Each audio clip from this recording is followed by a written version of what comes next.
Welcome back to somebody on the Football Zone and to a weekend review, reviewing the Premier League games that we've seen this weekend. Starting off with a dramatic game at Molineux as Wolves were defeated 1-0 at home by Arsenal. And Lewis Skelly sent off in the 43rd minute. For me, I've got no idea how this was red, but Arsenal held it out with 10 men for a while before João Gomez in the 70th minute sent off for a really stupid tackle, and it ultimately cost them the game with Calafiori scoring in the 74th minute. And you've got to credit Arsenal, held it out for 10 men while the Wolves had the advantage and yet got a win. But for Wolves, definitely a frustrating one. Southampton were defeated, shockingly, 1-3 at home to Newcastle. Bednarek actually gave them the lead in the 10th minute before Isak and Tonali scored the goals. Isak with two within 4 minutes of each other in the first half. Fernandez thought he gave Southampton a sniff late on, but that was disallowed due to VAR. Compounding Southampton's misery, really. A big win for Newcastle to get back on track, but on the whole, a disappointing day for Southampton. Moving on then to Liverpool 4 Ipswich 1, and a relatively comfortable win for Liverpool, as probably most people would have expected coming into this one. So Boslai, Saleh, Gapco with two, Greaves in the end with a consolation goal for Liverpool for Ipswich later on.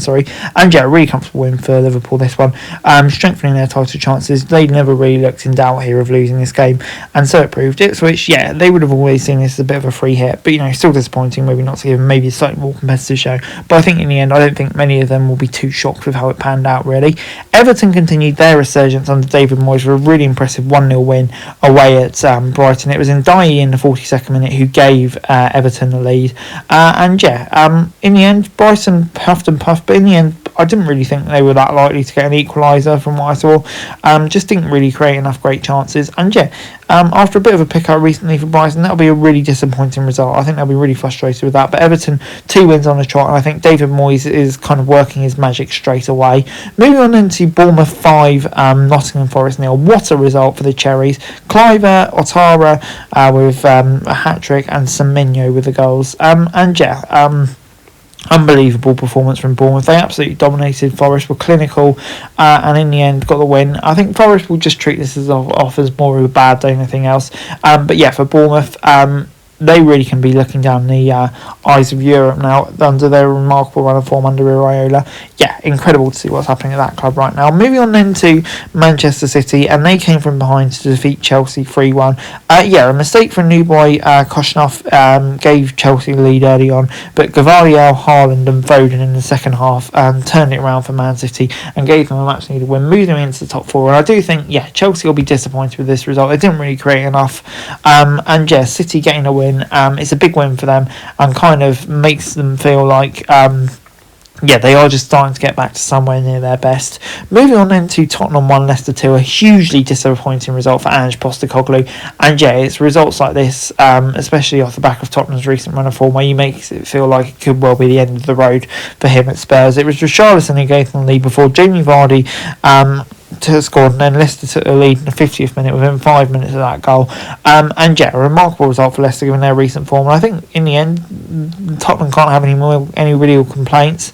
Leicester took their chances, Tottenham didn't, and so it proved a huge win after their recent run of form. But I think that could well be the end for Ange. Moving on then to Palace 1, Brentford 2 at Selhurst Park. A great win for Brentford in Bouma and Sade with the goals in the second half.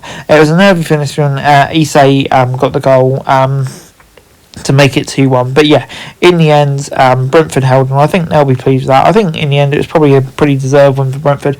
Big win for them because they've been struggling a bit recently with some poor results. So to get a win there, that will give them momentum. But I think Palace, in particular, will be frustrated with that result. Moving on into Aston Villa 1, West Ham 1 at Villa Park. Ramsey in the 8th minute gave Villa the lead before Emerson levelled things up in the 70th minute. And I think since really Villa took the lead, they just didn't really press on and really make their advantage count. West Ham in the end I think probably deserved the point. In the end I would say there wasn't much between the two sides at all really. A draw, definitely a fair result, but I think Villa will probably be coming out of that game slightly disappointed really not to hold on and make it 3 points. Moving on then to Fulham 0, Manchester United 1 at Craven Cottage, and it was Lisandro Martinez in the 78th minute with a goal for Manchester United. And Fulham probably had the better chances. Neither team created a load of fantastic chances. It wasn't really a great game to to be honest. But yeah, Manchester United, a bit of a fortunate deflection, gave them the win, and yeah, sometimes that's what you need. But I think Fulham will be disappointed with this result. But Manchester United, yeah, let's face it, they'll just take whatever they can get at the moment, really, won't they? So yeah, good win for them. Moving on then to the Champions League knockout rounds, and it's going to be a crazy final round of games, starting off with Liverpool all but assured top spot, just need a point at PSV, and yeah, I think that's a result that you definitely expect them to get to top that group. Moving on into Arsenal in third place, and they're playing away at Girona. Be a tough game for Arsenal. They're guaranteed to finish in the top 8 basically, and probably not much higher unless Barcelona slip up. So yeah, I don't think it's a massive game for Arsenal, but I think you back them to get at least a point out of that one. Moving on into Aston Villa, it's a big game for them, hoping to get into the top 8 at home to Celtic, and I think they'll feel they'll have a really good chance of doing that. A few teams around them, and it just takes one to slip up. So yeah, I think they'll be feeling confident. But for Man City at home to Bruges, they've got to win this game, and I think they will, without any late collapses or anything, to guide them into the knockout round. Just about a few teams below them that could mess up, and of course if they beat Club Brugge, they'll go above them in the league. And then in the Europa League, Manchester United and Tottenham still not fully in at the moment. Both of them you'd expect to get through, but there are questions over like automatic qualification and stuff like that.